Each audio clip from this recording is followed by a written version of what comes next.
I don't know about you, but I've found the news cycle over the past week to be therapeutic, kind of reassuring. Now, I know most of the news is bad, especially when it comes to politics, the economy and national affairs, but the point is that people are arcing up about it. People are calling out Labor's appalling budget, their broken promises, their lies and their deceit. I'd like to say I predicted this last week, but in truth, I made this assessment more in hope than confidence. Surely it has gone too far. Surely now it will face a public backlash because the facts are so blatant, the breach of trust so great. As it turns out, it's as if the budget has been the trigger for a lot of people to finally wake up to what a fraudulent outfit the Albanese Labor government really has been all along. And even in the world of social media, normally dominated by the woke, the left, the superficial and the economically illiterate, well, even there, the Albanese government's incompetence and betrayal is dominating. Especially the meme about higher taxes, meaning Albanese and his government want to own nearly half of everything anyone generates. Sweet, I just passed go. I get $200. Whoa there, buddy. This is Australian monopoly.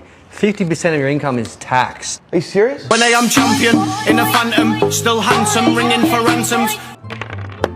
I'll buy that property. Okay, that'll be $2.5 million. What? It's Old Kent Road in Mount Druitt. It's supposed to be the cheapest properties in the game. It's the Australian housing market, mate. Nothing's cheap. Working hard to make a living. I'd say whatever you feel, be wherever you are. We ain't angry at you, love.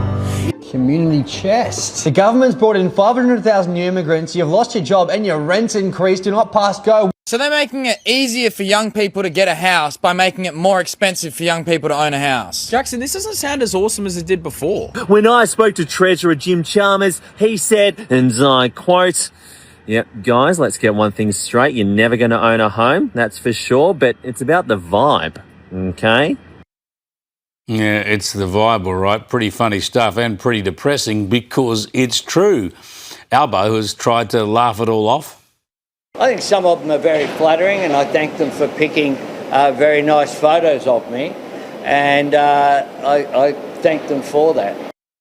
The truth is, of course, that the Prime Minister is getting itchy and scratchy. He's not used to pushy questions from the media pack, and he's not comfortable talking about the economy. Labor are always high taxing, and this is the highest taxing government in our nation's history. But the capital gains tax changes, removing the 50% discount once you hold on to an asset for more than a year, well, that means this government is sticking its hand out to take more and more of whatever Australians create. Treasurer Jim Chalmers just handed down what he called the most significant tax reform package in over 25 years.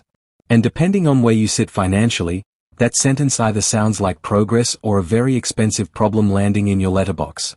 Welcome to Federal Analysis. Let's break this down fast, because there is a lot happening here.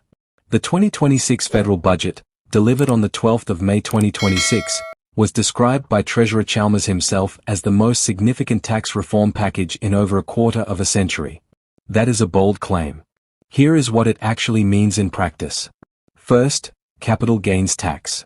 From the 1st of July 2027, the government will replace the existing 50% CGT discount with cost-based indexation and introduce a minimum 30% tax on real capital gains. In plain English, if you sell an investment that has grown in value, you will pay at least 30 cents in tax on every dollar of real gain. The old system, which halved the taxable gain on assets held for over a year, is being retired after nearly 3 decades. Australia's largest accounting group responded by describing the budget as a tax grab that punishes aspiration and shifts more of the tax burden onto middle Australia under the guise of reform. That is not a fringe view. A number of financial and legal professionals have raised concerns that the changes could discourage investment and entrepreneurial activity. The government's position is different. Treasurer Chalmers argued the CGT reforms will mean investors only pay tax on their real capital gain, restoring the original intent of the CGT arrangements. The argument is that the 50% discount, introduced in 1999, was always a concession rather than a principle, and the current system disproportionately benefits wealthier asset holders over ordinary wage earners. Then there is negative gearing. From the 1st of July 2027, negative gearing will be limited to new residential builds. Rental losses on established properties purchased after budget night will only be deductible against other residential property income, not against salary or wages. If you already own an investment property, existing arrangements remain in place. Legal analysts at Clayton Utz noted the proposed changes could result in rent increases from landlords seeking to offset new tax obligations, along with a potential dampening of entrepreneurial activity and even capital flight from wealthy Australians. The government counters that directing tax support toward new builds rather than established properties is exactly what a housing supply shortage requires. None of this is law yet. The proposed reforms still need to pass the Senate and could be subject to negotiation and amendment. That is the 2026 budget in sharp focus. Subscribe to Federal Analysis for daily breakdowns like this one. Drop your thoughts in the comments below, and we will see you in the next video.